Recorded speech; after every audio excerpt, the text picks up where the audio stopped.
Bonjour,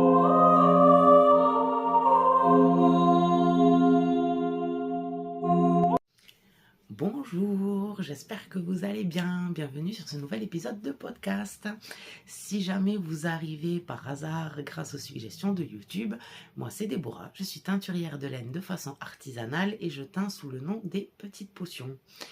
Et si vous êtes un ou une habituée de mes podcasts, ce n'est pas un miracle, j'en ai refait un aussi vite. Comme quoi. Non, en fait, j'ai un petit peu progressé sur un projet, j'en ai monté un autre. Et comme là, en fait, j'en profite pour le dire, je serai le 18 et le 19 avril au festival CNIT Toulouse. Alors, je sais jamais s'il faut dire CNIT Toulouse ou CNIT et Toulouse, mais bon, bref. Donc, je vais réattaquer des grosses sessions de teinture. Je sais pas trop quand c'est que j'aurai le temps de repasser par ici, d'autant qu'après le festival, j'aurai l'envoi des clubs d'avril. Donc ça va être un petit peu mouvementé, je pense pas pouvoir revenir avant fin avril. Donc je me suis dit que voilà, c'était l'occasion, j'avais un tout petit peu de temps, ça sera probablement un petit peu plus court que d'habitude. Mais voilà, l'occasion fait le larron, comme on dit, et ben voilà. Je vais commencer comme d'habitude par ce que je porte. Hop. Donc ça, c'est le pull Oleander d'Audrey Bourrego, donc Yarnflex, qui était du coup designeuse de tricot. Alors celui-là, c'est pas moi qui l'ai tricoté, c'est un sample, mais je peux quand même vous en parler. Donc c'est un pull tout en dentelle, devant comme derrière dans le dos. Toutes les manches sont en dentelle, elles sont un petit peu resserrées ici au niveau des poignets, et donc il y a un petit col en V. Et par contre en bas, hop, on va la remonter comme ça, en bas il n'y a pas de côte, ça se finit donc avec le motif. Pull très très agréable à porter, qui passe avec tout, que vous soyez très habillé, plus détendu, peu importe. Par contre, ce sample, il a été fait en laine Highland, et avec le recul, je trouve que c'est une laine un tout petit peu trop lourde pour ce motif. Alors, c'est pas gênant en soi, hein, c'est vraiment pour être tatillonne. Mais je pense qu'avec une laine un petit peu plus légère, mais qui aurait quand même de la tenue, du type BFL par exemple, ça aurait été encore mieux au niveau du rendu de la dentelle. Mais bon, il est très agréable à porter pour autant, donc on s'en prive pas. Donc je vous disais que je voulais vous reparler de ce que j'avais un petit peu continué au niveau de mes projets. Je suis désolée si je cherche un petit peu mes mots. Le changement d'heure, ça ne me réussit jamais. Je suis un tout petit peu fatiguée. Voilà. Donc je vous parlais dans ma précédente vidéo, je vais essayer, maintenant que j'arrive un petit peu à rajouter des choses sur les vidéos, je vais essayer de vous mettre un lien ici cliquable, je crois qu'on dit comme ça, sur ma dernière vidéo, comme ça si vous voulez voir le tout début d'un des projets, et je vous avais aussi parlé d'un projet que j'ai monté entre temps, mais si vous voulez déjà avoir la première partie, vous pouvez aller regarder cette vidéo là. Et j'en profite pour vous dire, tant que vous regardez, si vous pouvez mettre un petit like ou vous abonner à la chaîne si vous n'êtes pas abonné, ça aide toujours à rendre les vidéos un petit peu plus visibles, à aider l'algorithme à dire hey, je suis ici. Donc si vous pouvez le faire, voilà, ce serait génial pour mes petites vidéos. Merci beaucoup. Donc la dernière fois, je vous parlais du pull ou t-shirt. Alors normalement, le vrai nom c'est t-shirt. Sur le patron, c'est ce qu'il y a écrit. Pour autant, pour moi, c'est vraiment un hybride, dans le sens où, certes, c'est des manches courtes, enfin, je dis courtes, elles arrivent quand même au coude, mais c'est tricoté avec du mohair, donc j'ai un petit peu de mal avec l'appellation t-shirt, donc, mais c'est pas un pull non plus, donc c'est un entre-deux, voilà. Mais je vais dire pull probablement en parlant. Donc du pull Néréide, de... J'ai oublié son nom maintenant. Je sais que son nom de famille, c'est Régnier. Je vous rajouterai ça sous la vidéo dans la barre d'infos parce que son prénom m'échappe. Donc, ah, Marie, voilà, Marie Régnier. Donc, le pull Néréide, c'est un pull en dentelle avec des manches. Je vais vous remettre une photo ici. Je sais pas comment on appelle ce genre de manches, des manches en éventail peut-être, ou quelque chose de ce genre, qui est tricoté donc avec un fil de fingering et 2 fils de mohair tenus simultanément. Donc du coup on tricote en triple. C'est tricoté en aiguille numéro 4, que je dise pas de bêtises.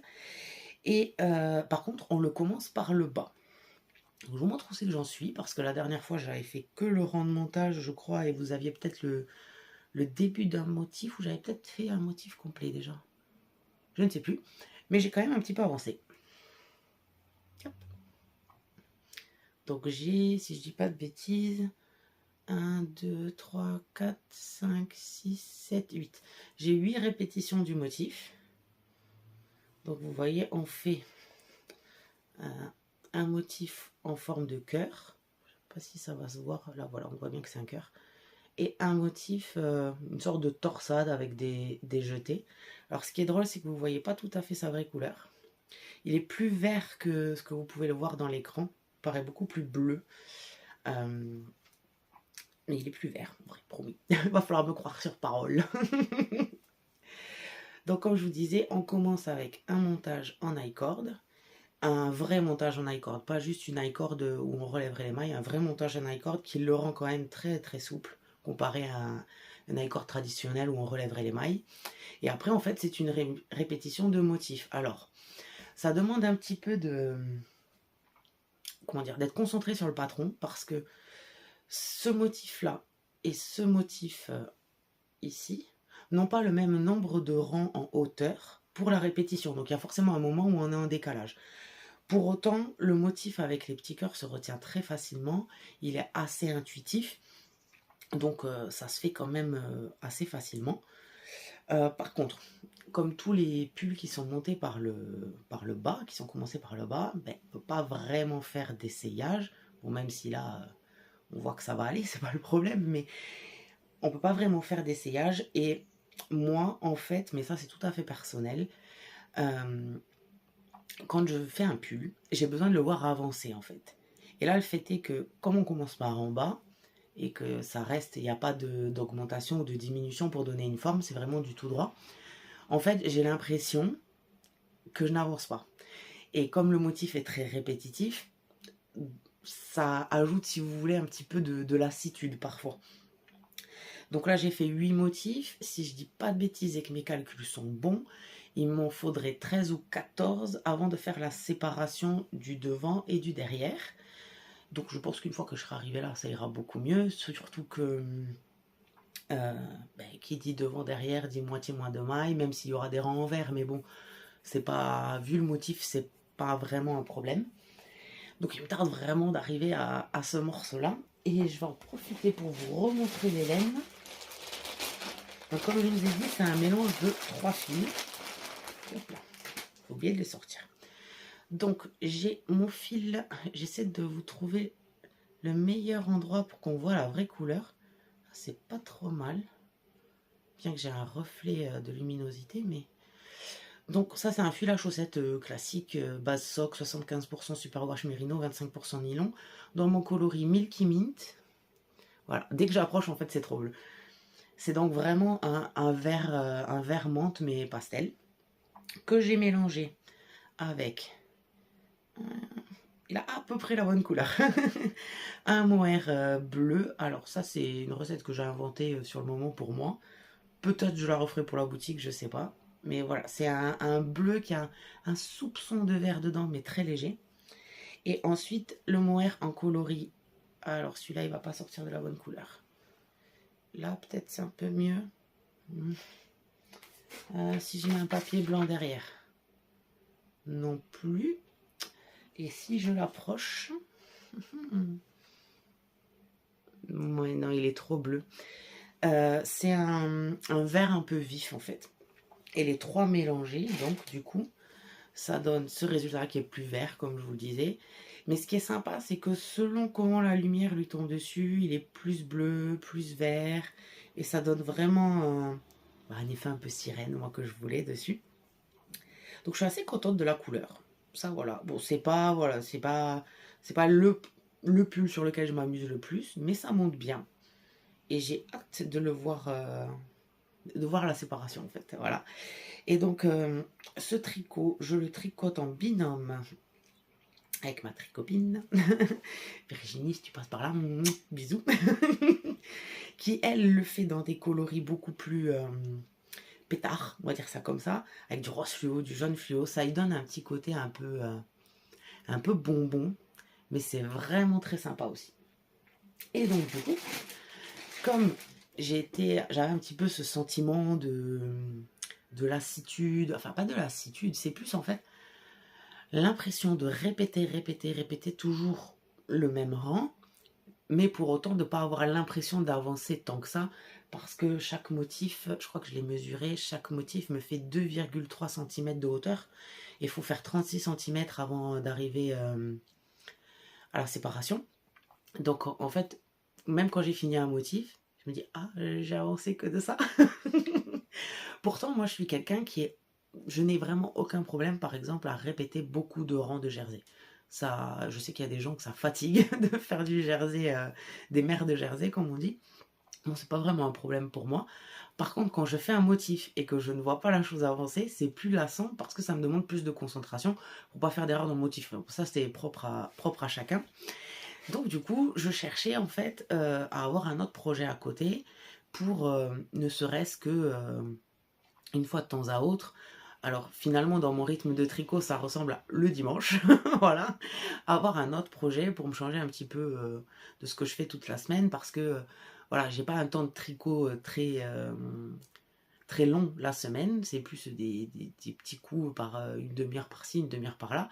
Donc forcément, le temps fixe, déjà ça n'avance pas beaucoup, mais en plus, ajouter à ça le fait que voilà, j'ai ce sentiment de ne pas me voir progresser. J'avais besoin d'un projet un peu plus relax, où j'ai pas trop besoin de réfléchir, où ça peut prendre le temps que ça peut prendre, c'est un projet au long cours, et où je dois pas avoir les yeux rivés sur le patron, en fait.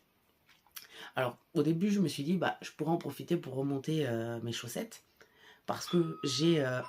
Alors ça, vous voyez, c'est une livraison de laine qui arrive. Donc, heureusement, j'ai quelqu'un pour aller la récupérer aujourd'hui. Je peux continuer à vous parler. Mais je vous annonce très fièrement qu'il y a à peu près 30 kilos de laine qui viennent d'arriver à la maison. Donc, revenons à nos moutons, c'est le cas de le dire. J'avais besoin d'un projet un petit peu plus simple. Et je m'étais tâtée à remonter mes chaussettes, dont je vous parlais aussi dans la précédente vidéo.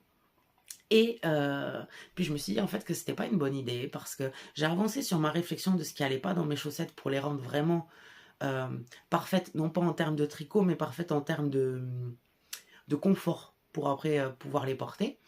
J'ai avancé un petit peu dans ma réflexion, je pense que j'ai trouvé les solutions, mais comme ce sont des chaussettes en jacquard, ça aurait pas été non plus complètement relax et j'avais vraiment besoin d'un projet très simple. Et j'ai repensé donc au Haro Sweater dont je vous parlais dans ma dernière vidéo qui était dans mes coups de cœur. Donc le Haro Sweater en fait, le coup de cœur il s'est fait en deux parties pour moi. Il y a eu ce truc quand je l'ai vu de me dire ah ben c'est bien parce que c'est un projet en soi qui est simple dans sa construction, enfin qui a l'air simple dans sa construction, parce que bien sûr j'avais pas lu le patron donc je pouvais pas le deviner, mais qui a l'air simple dans sa construction, il n'y a pas de points compliqués, c'est que du jersey ou des alternances de mailles endroit envers pour faire des côtes.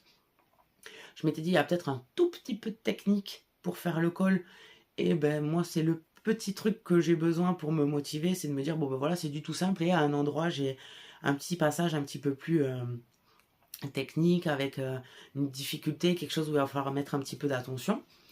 Et comme c'est un mélange pareil d'un fil de fingering et de 2 fils de mohair, je m'étais dit que ça pouvait être aussi une façon de s'amuser avec la couleur parce que ben, moi forcément de par mon métier comme je suis teinturière j'aime m'amuser avec la couleur et au début j'avais dans l'idée quelque chose de beige ou marron glacé en mélangeant un fil naturel peut-être et un fil de mohair beige et un fil plus foncé.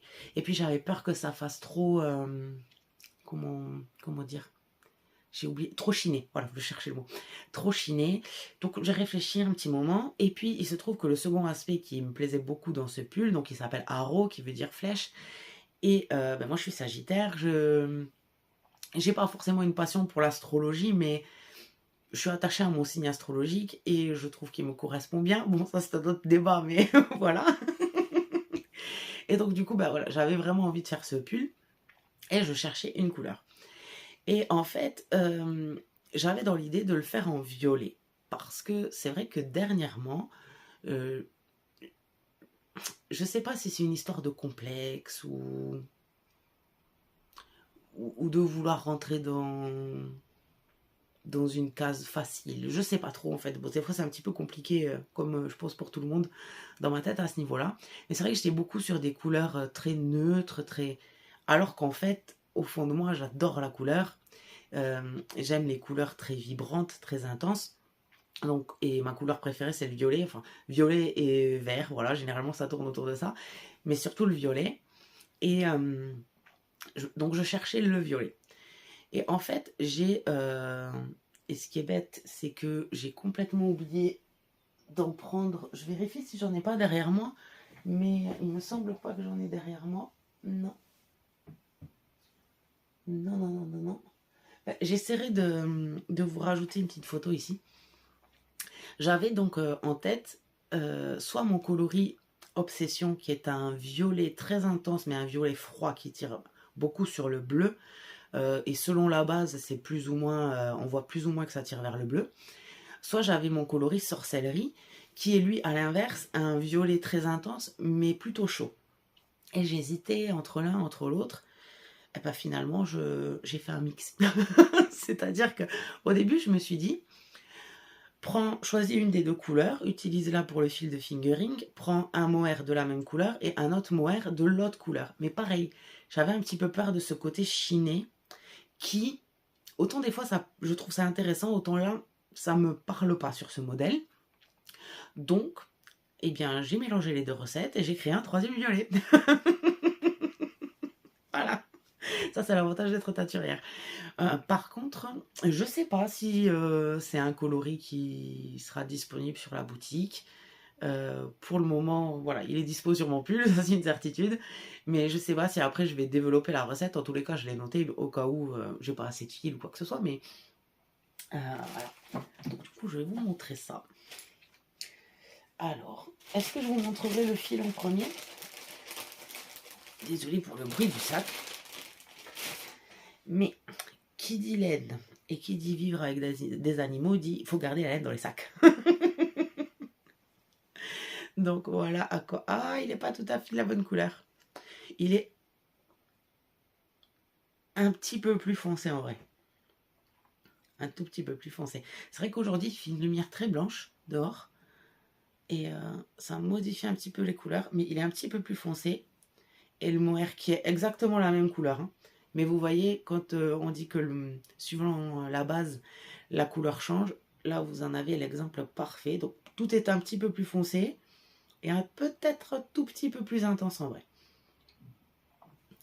Et donc, pour le moment, je n'ai fait que je suis contente, c'est déjà pas mal, que le début du dos.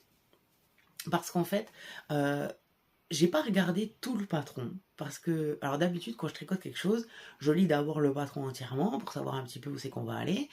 Et je me laisse, ensuite je suis, et voilà. Et là, j'avais envie de me laisser un petit peu plus porter, donc j'ai pas tout lu pour le moment. Et je me laisse guider pas à pas. Donc la première partie, hop, elle est ici. Alors ça va rouloter parce que c'est du jersey. Hop là. Donc en fait, le montage, que je l'attrape bien, c'est un montage classique. J'ai fait un German Twisted, mais c'est un montage classique. On part de suite en jersey avec des augmentations sur l'endroit et l'envers des deux côtés, donc pour créer la ligne d'épaule, bras derrière. Et une fois qu'on a fini les augmentations correspondant à la taille, j'en ai pas fait beaucoup de ça. Ensuite, on part en jersey classique. Et ensuite,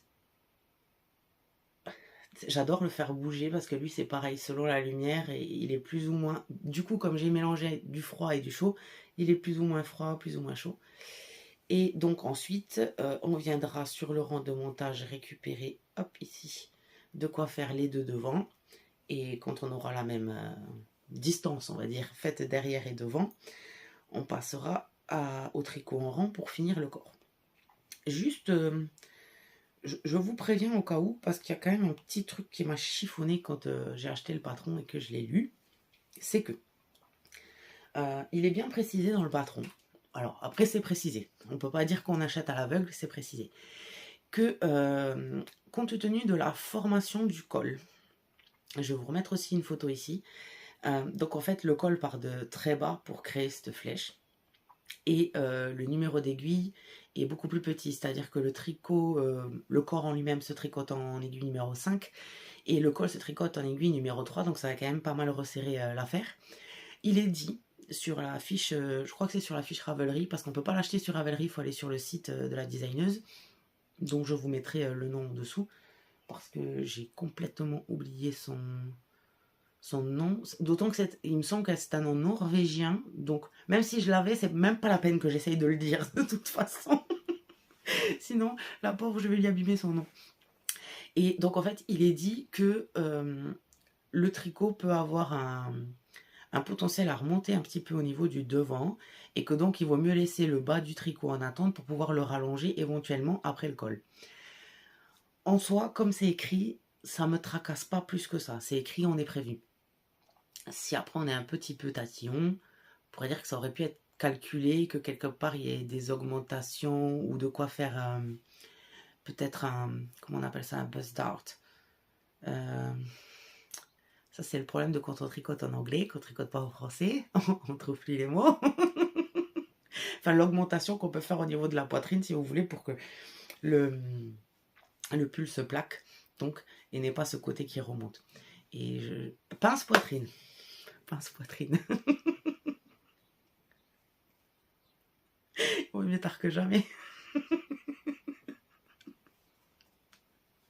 Et ça, c'est le problème de quand je suis fatiguée, je rigole beaucoup pour pas grand chose. Bref, ceci étant dit, ça c'était un petit peu le premier aspect, voilà, où on peut tatillonner un petit peu dessus.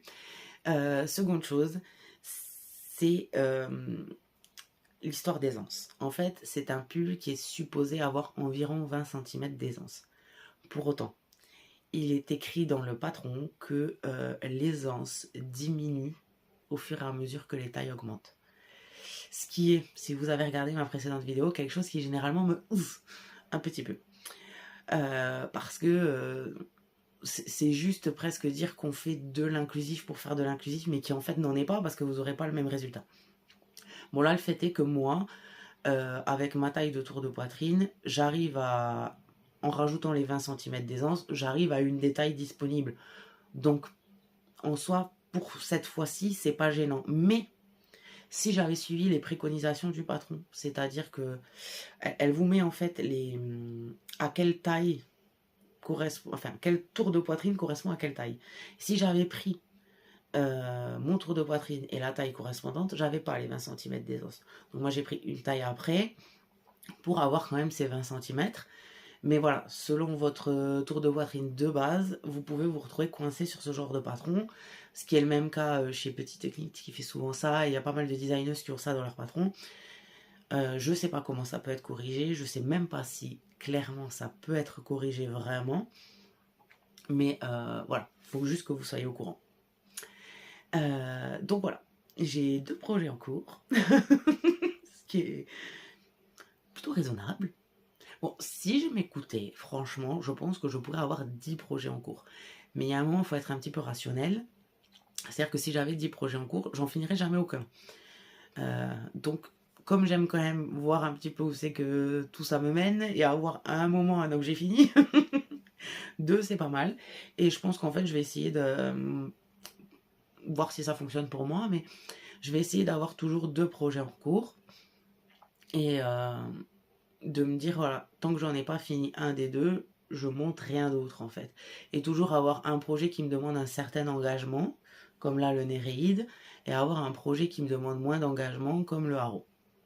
Ça, c'est un petit peu ce que j'ai en tête. À voir combien de temps j'arrive à le tenir, parce que je commence à avoir beaucoup d'envie de tricot d'été. Alors, on n'a toujours pas vu le soleil, ou très peu. Cela dit, je dis ça parce que je suis dans le sud et que je me dis, voilà, c'est le printemps et on n'a toujours pas le soleil. Dès qu'il va commencer à faire trop chaud, faites la première à râler. Parce que oui, le soleil des 25 degrés, c'est très agréable. Celui des 40, non. Voilà. Mais bon, on verra ça quand on y sera. Sinon, comme je vous avais dit, ça, voilà, c'est un podcast un petit peu plus court. Un petit peu plus court, un petit peu plus concis, mais voilà, plus précis. Et si mes tricots peuvent vous donner envie de les monter, par exemple, aucun des deux, vous ne les regretterez. J'entends par là que le Néréide, même s'il a une certaine exigence, si vous avez aucun problème à répéter toujours le même motif, vous allez avancer très vite dessus, parce qu'il y a aussi ce truc de dire « Ah, j'ai presque fini mon petit cœur, ah, j'ai presque fini mon petit cœur », et de continuer. Il peut être fait très rapidement, et je pense que c'est vraiment un tricot idéal au printemps. Le haro, c'est plus un tricot pour l'automne, voire pour l'hiver, parce qu'il y a quand même un col qui monte, ainsi de suite. Mais voilà, c'est un tricot très facile à prendre quand vous faites autre chose. Il n'y a pas besoin d'avoir une grosse concentration dessus. Vous pouvez vous amuser surtout avec les couleurs sur les deux.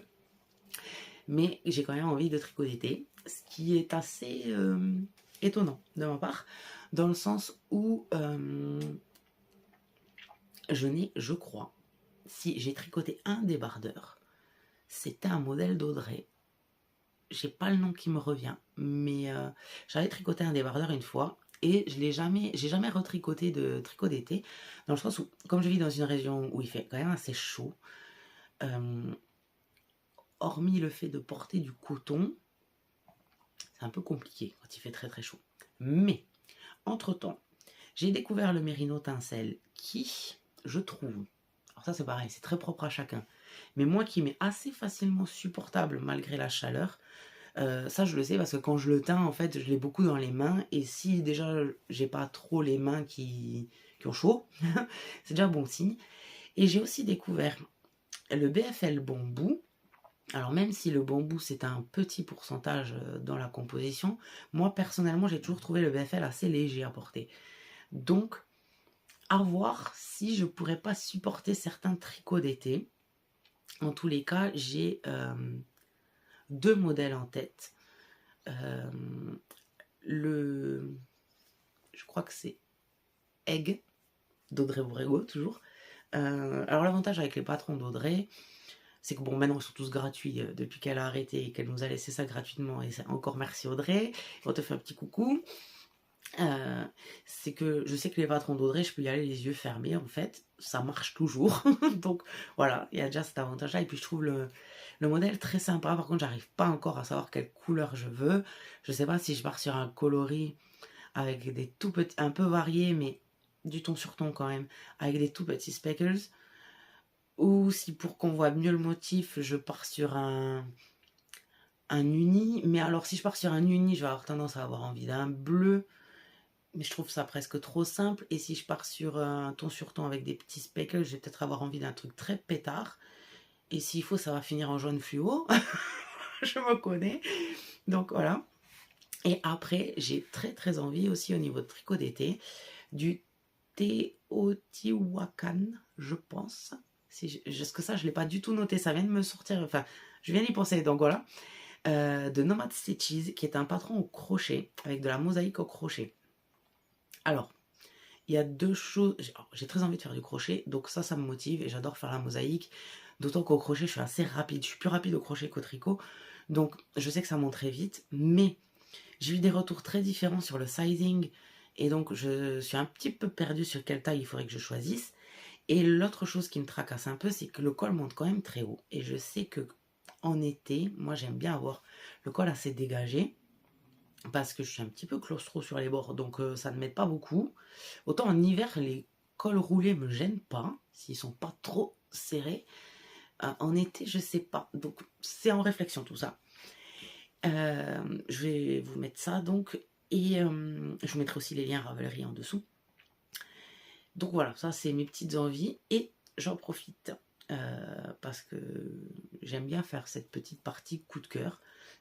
J'essaye de ne pas passer trop de temps sur Instagram, mais de temps à autre, j'aime bien y aller pour voilà, m'inspirer, voir des modèles qui me plaisent. Et il y en a deux que j'ai notés. Alors là, par contre, on va sortir le papier parce que je ne veux pas dire de bêtises. Je vais vous mettre les photos sur le côté. Le premier que j'ai repéré, donc c'est le Thunder Road de Popé Vergara. Je ne sais pas si on dit Popé ou Poppy, mais Popé, moi je dirais Popé. Popé Vergara.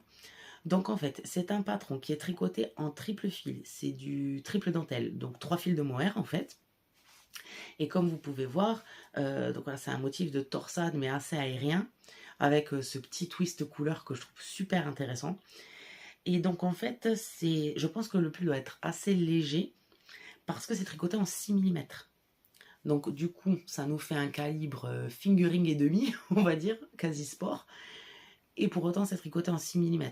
Donc ça a l'air assez aérien, assez léger, malgré le fait que ce soit du mohair, mais il y a des alternatives au mohair si vous aimez pas ça.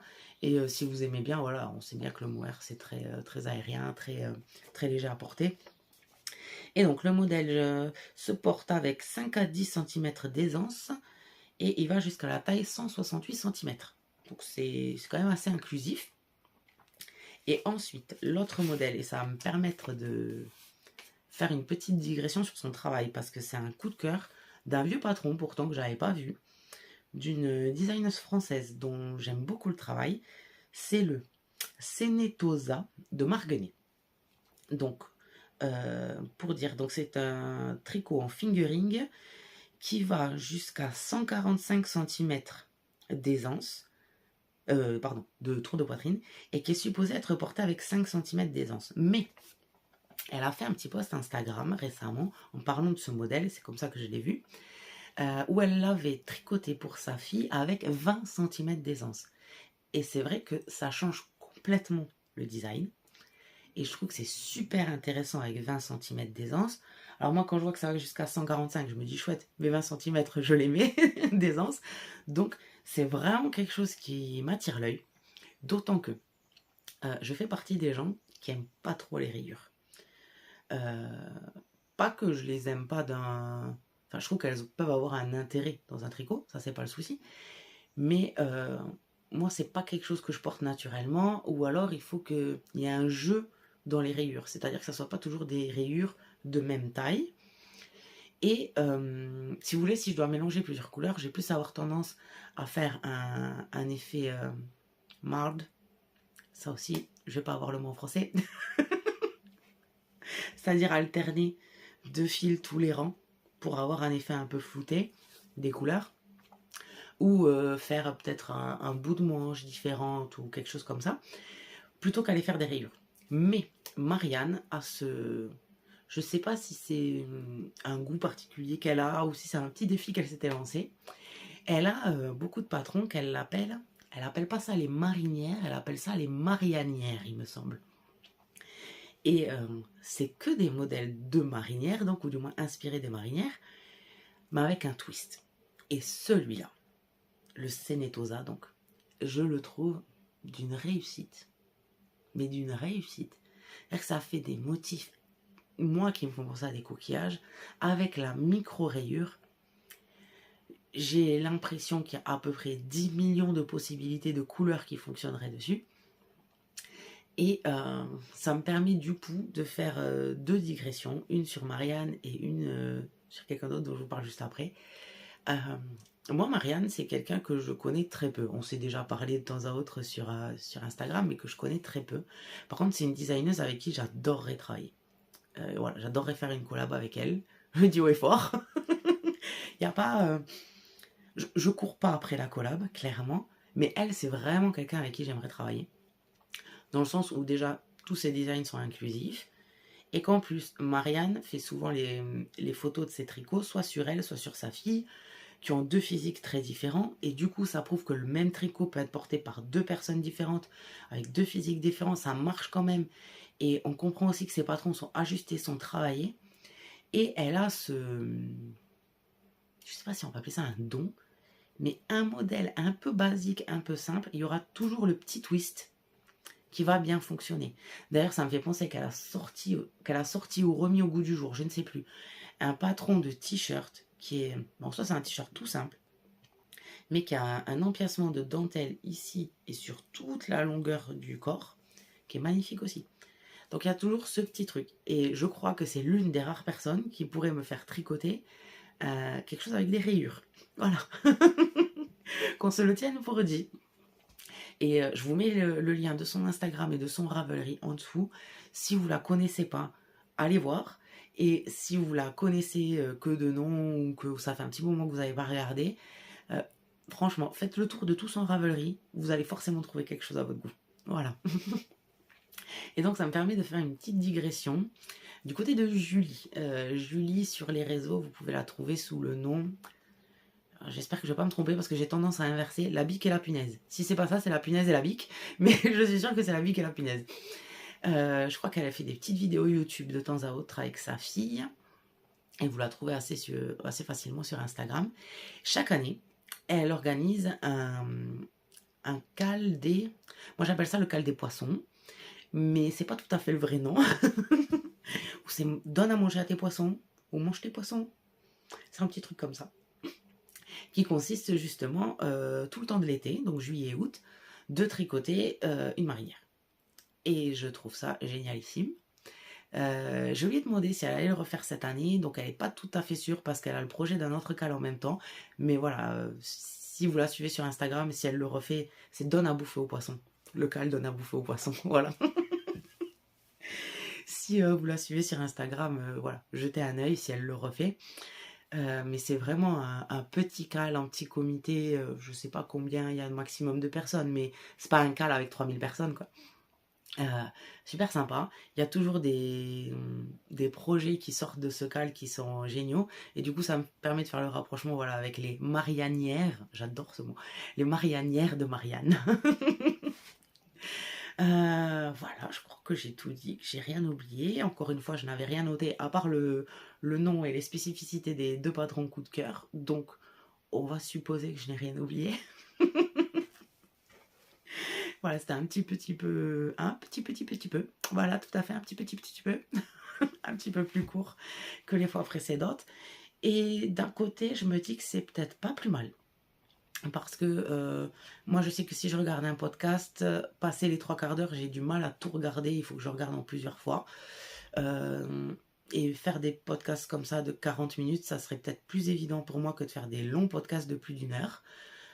Du coup, ben, je sais pas. À vous de me dire si le format est un petit peu plus court ou voilà, c'est plus rapide, plus concis. On va directement au modèle, il y a un petit peu moins de blabla.